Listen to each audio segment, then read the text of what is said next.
we've still got Fantastic Four baby steps to deal with in this July three-way dance. And after how much we have criticized Superman, James Gunn's Superman, this movie's even worse.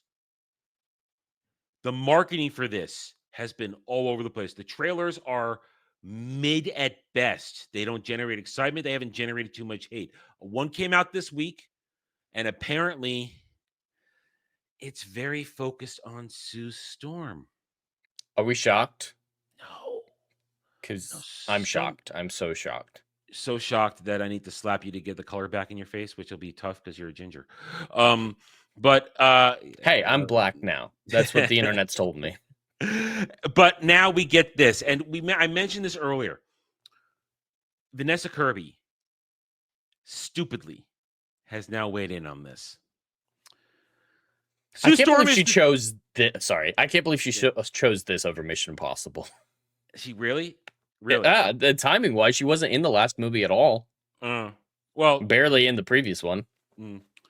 Sue Storm is the true leader of the Fantastic Four, according to Marvel producer, as Vanessa Kirby mocks classic Invisible Woman comic portrayal. Let's have a looky dander, shall we? Let me zoom in a little bit. All right, she used to be hot and a good actress. I liked her in Mission Impossible that she was in, and Hobbs and Shaw. But this is she doesn't do it for me. She doesn't do it for me. No, she doesn't do it for me. A producer on the Fantastic Four First Steps has made a bold claim about the team's leadership, and it's not Reed Richards wearing the crown. According to producer Grant Curtis, the upcoming Marvel Studios reboot, it will position Sue Storm as the true center and leader of the iconic superhero team. What did we say? Those first trailers. What did we say during those trailers?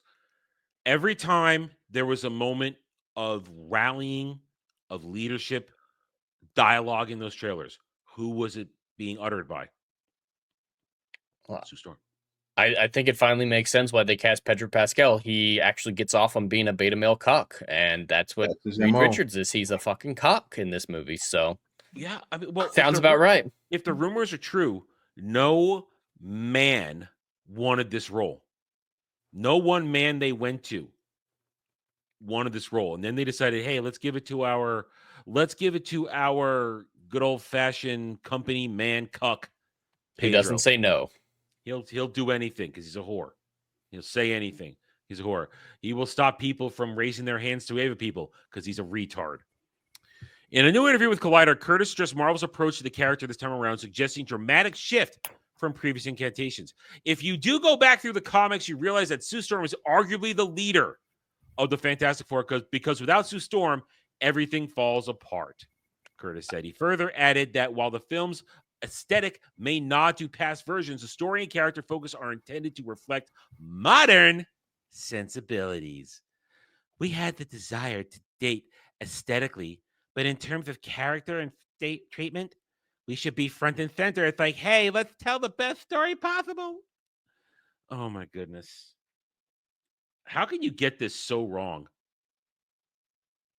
Reed Richards, for all his faults, is the leader of the Fantastic Four. They have always gotten Fantastic Four wrong. It's an abomination how you can get this wrong over 20 years. You still get it wrong. They're just doing it wrong in a different way, which is so bizarre. 20 odd years ago, when we had the first Fantastic Four film, it was just dumb. That's it. It was dumb. Then the sequel was dumber than that. Then Fantastic was an abomination to the eyes. And now this, once again, a decade later from that point, is a disaster for the MCU nonsense. They cannot get the Fantastic Four right to save their lives. They can be threatening somebody's mama right now. Say, get it right, and they better say their goodbyes because their mama ain't going to be with them. It's a disaster every single time. How hard is it to do Fantastic Four? It's easy. It's dumb easy. Just make a family film. Literally, make a family film with action sequences. That's it. That is it. Just do Johnny Quest with Fantastic Four, and you win. Have Brad Bird make it. He's already done a good Fantastic Four movie with The Incredibles. Oh, well. Well, the first one. That's Yeah, Yes, awful. the first one.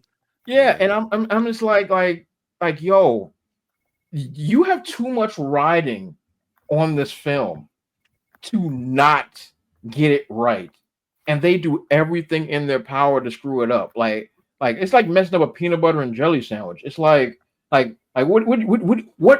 do you need to make this sandwich? Onions? No, you moron. Peanut butter and jelly, and these morons are just blowing it sky high, and it's not even frustrating. Like apathy has set in for years, but it's just shame. It's shame that this has to keep on happening, and now Sue Storm's the leader. No one cares about Sue Storm. Let me be clear. No one cares about Sue Storm. I'm gonna say it one more time for the colors in the back. No one cares about Sue Storm ever for decades. No one cares. But she's holding the whole team together. But she's holding these nuts. That's all the things she's holding together. According to Vanessa Kirby, who plays Sue Storm in The First Steps, echoed similar statements. Speaking about the balance portraying Sue as a mother, wife, sister, and superhero, Kirby emphasized avoiding stereotypical portrayals of femininity, framing these traditional elements in a negative light. It's the reality of embracing being pregnant and then carrying a baby throughout without falling into tropes or the archetypes we see in the film around it. And I want a pregnant Fantastic Four fight sequence. I want her 9 months pregnant, doing the whole fight, still doing all the stunts. I need that in my life because that would just be so fucking hilarious. Oh, we know baby Franklin's going to be in the movie. They showed it off in the trailer this week. I'm surprised he's not black, considering who his descendant is. And it's a daily choice. And even when it came to the beginning costumes or things, I was like, don't give me any dolly-like skirts. Shut up. Just shut up and look pretty. That's your job. Shut up and look pretty. But no. I gotta be a strong women's. I want the yes queens to fill the air as I'm praised. Because look at me. I'm on stage, and Pedro Pascal has to hold my hand to feel secure. Okay? I'm in charge. I'm Vanessa Kirby. I'm Sue Storm. I'm so Sue Storm that even though we have a baby together and we might be married, I'm keeping my original last name. I'm not Sue Richards. I'm Sue Storm. Shut up. Shut up. This is controversy. Once again, I come back to my statements from before. Jurassic Park, no controversy. Superman, covered in controversy. Fantastic Four, covered in controversy. All this does is piss off the real fans who are now even more dug in and not going to go see this movie. And the stands, they don't count. They don't count at all. Director Max Shackman described Sue Storm previously as the emotional and moral compass of the team. No, he actually said the world. He actually said the world in these things. We talked about this. She's the leader of the world. She's the emotional leader of the world. They have set all this shit up. Here it is. If he's the most scientifically intelligent person, and then she's the most emotionally intelligent person on the planet. Between the two of them, they're building a better, idealistic, commie Marxist society. This film is going to bomb. Its budget, we don't have a budget yet, but we know $250 minimum. And it's the heavy marketing campaign too. So this thing is going to be over $300 million. It's going to need 7 to 8 to break even, maybe even 9. And it's only going to make 5 would be lucky for it. It's going to make 550. I mean, I'm going to say it again. What's been my equation for the MCU? The excitement equation, the enthusiasm equation. Here we are. Black Falcon, Captain America, Daredevil, the Thunderbolts in literally less than 20 days. Riri Williams, and then baby steps. All flops leading into it, and now incoming major flop because they can't keep their mouth shut, and it only gets worse. Pedro Pascal says he loves being led by powerful women as Sue Storm takes the lead. Of course he said that. Thank you. This is not a man. This is not Reed Richards. This is a joke. I love being led in a way, Pascal said when asked about working opposite Kirby. What you may identify as generosity for me, it just isn't. I'm only inspired by, I guess, just powerful women have been the thing that has gotten me through being alive. So to have the opportunity to stand by one, to learn from one, just a partner, it's partnership, it's male and female, but it's also just a kind of transcendent sort of partnership in the work and the characters. And so I don't really know what the F I'm going to do without you, Vanessa, honestly. Is Vanessa married? Because she should be very concerned. I know she's pregnant, I think, for the first time She's pregnant. now. She's pregnant, Yeah. yes. Real life pregnant. If I were her husband, I'd be concerned about this man. And Pedro, I feel like Pedro wants a dommy mommy. That's what he just said. Pedro just wants to get pegged. He just wants to get pegged. That's the closest he's going to get to a woman. She's the one doing the action. Aren't we all looking forward to the Fantastic Four showing up in Doomsday and subsequent films and just talking about, oh, we had it better. We were a communist paradise. What? You guys still have money or whatever it is, shit like that constantly? Yeah. That's going to be so much fun. This is a joke. We should be saying this is a joke. Dre, we should be saying this isn't real. We should be paired. This should be a script from Robot Chicken. That's what this should be. Yeah. But it's not. This is really happening, and it's a daggone shame. I get that Hollywood never learns their lessons, and it'll probably end up as Detroit in some way, shape, or form. No offense to anybody that lives in Detroit. No offense to y'all. But Detroit had a reputation at one point to be a powerhouse of an industry, and then all those industries left, and Detroit became the first city in American history to file for bankruptcy. Hollywood is going that direction. It's going to fall, and it will become Detroit.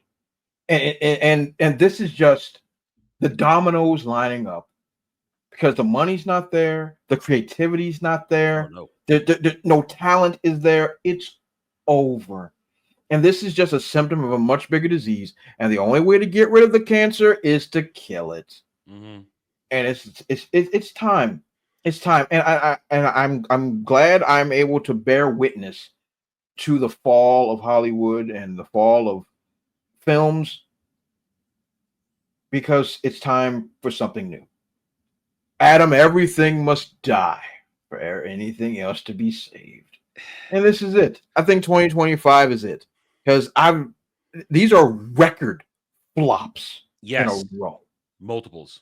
Like taking out the COVID year, this might be the worst flopping year of films I've ever seen. Well, we say that every year since COVID. It's like, besides COVID, this is the worst year for box office. The next year, besides COVID, this is the worst year for box office. Besides COVID, this is the worst year for box office. In a few years, we might be saying it beat COVID. Yeah. I mean, it's just getting worse and worse. Flop after flop after flop. Disney, how many movies have made money for them in the past 6 years? I can count on one hand. I can count on one hand. A handful. Since Endgame, how many movies that Disney made have made a decent enough profit to justify its own existence? That answers like what? 2? Maybe. Money I mean, Avatar 2 made money, but that was already done when Disney bought Fox. Yeah. That was done. They inherited that success. They inherited that one. They had Inside Out 2, Lilo and Stitch now. Now, I think a couple small Deadpool and Wolverine. And that Deadpool Wolverine, that's an outlier. That was Fox. Mm-hmm. It was really a Fox movie. Mm-hmm. Even though it was made during this time, it was a nostalgia Fox movie. It wasn't for nostalgia Fox, but Disney still made it. Yeah, I mean, and you can't count No Way Home because Sony took that money home. You count on one hand. Yeah. And this year, you'll still be able to count it on one hand. Lilo Do we and count Stitch. Pixar in that? Oh, Because no, Inside Out 2 had money yeah. to justify its existence. That's the Well, one I mentioned. Yeah, but I would still count. If we're counting Marvel, we got to count Pixar. yeah. But I mean, but how many flops have offset those? Mm-hmm. And right now, Disney MCU is failing. Disney Star Wars is failing. Yes, will Lilo and Stitch kind of make up for a couple of those flops a little bit? Yes, but it's all going to be pulled away and wiped out in the next few months. And yes, will Avatar 3 make money? But that's not this fiscal year. That's next fiscal year because it's December. And fiscal years begin in October. Will Lilo and Stitch make enough money just to make up for Snow White's loss? If Snow White has only made a total of under $250 million and its budget required it, I believe we said it needed around 6 or 650 to break even, maybe even 700. It's lost probably somewhere around, I want to say, $300 to $400 million. So Lilo and Stitch has made probably, I think, about $400 million at this point, maybe five. So yeah, Lilo and Stitch isn't offsetting a financial disastrous year. It's offsetting Balancing like one the book. disaster. Yeah, because Black Falcon Captain America lost a couple $100 million. Thunderbolts lost a couple $100 million. Daredevil went into the black hole that is Disney Plus, lost money. And remember, Andor for its entirety cost $650 million. That's insane. They could have gotten viewership like this finale of MASH, the most watched episode of television of all time right now, and they still wouldn't have made any profit off of that. Streaming services can't make money when you spend that kind of budget. It's impossible. So it doesn't matter if Andor was the most successful TV show since God invented television. It's still a financial black hole disaster. And you say that. Yes, did Andor chart high on the Nielsen's for its finale? Yes, it hit the top 5. But that was a 3-episode drop. And when you break it down in those types of numbers, that's massively underwhelming. There is no audience for Disney Star Wars. There's no audience for the MCU. There's no audience for any of their shit. So yes, they are losing money. And when Baby Steps comes out with its likely $600 million budget, where is it? Let me get back on that graphic there. I lost it. Whatever. You know what I'm talking about. When it comes out with a $650 million budget, it's going to fail. Oh, no, I'm sorry. I'm thinking of Superman. Sorry, that was Superman I was thinking of. Sorry. Its budget of likely like 300 million. Sorry. It was Park Place in my mind got. Well, I don't think Fantastic Four is far off because a lot of the Marvel movies these days have been costing $350 million on average. This film, because it has a lot more to spend on set design than a lot of the other MCU films, at least 400, marketing comparable to Superman. So I'd say it's right on the same track where it needs about 1.2 to break even. Thank you for rescuing me. That wouldn't surprise me in any way, shape, or form because, if the average is $350 million budget, this film looks like it's more expensive than the average. Extreme marketing, same situation as Superman. Yeah. All right. So thank you for saving me there. You're welcome. This movie will fail. It will fail, and it will come in third. And that's hard to say with how much shit we gave Superman. This movie is still worse and will come in third. And there you go. And then Disney MCU is done for the year. They've got nothing else after this for the rest of the year. Nothing. Not in theaters. Vision Quest won't be done this year. I don't think that's coming. Well, there's an animated Wakanda show. Ironheart is still going afterwards, I think. I think they end around the same time. Okay, but there's a couple small TV shows that no one gives a shit about. Ironheart's doing a 3-episode drop, and then it's only got like 6 episodes. So it's going to end right when this starts. And Dre, you're going to be reviewing all of that for us? Under no circumstance. But it was made for you. Oh, yeah. Don't you want to be iconic? Yeah, it's made for middle-aged black guys to look at garbage. Please. What a waste. Garbage is the best way to put all of this. The MCU is garbage. It's not going to win. It's going to fail. And we'll be here for it.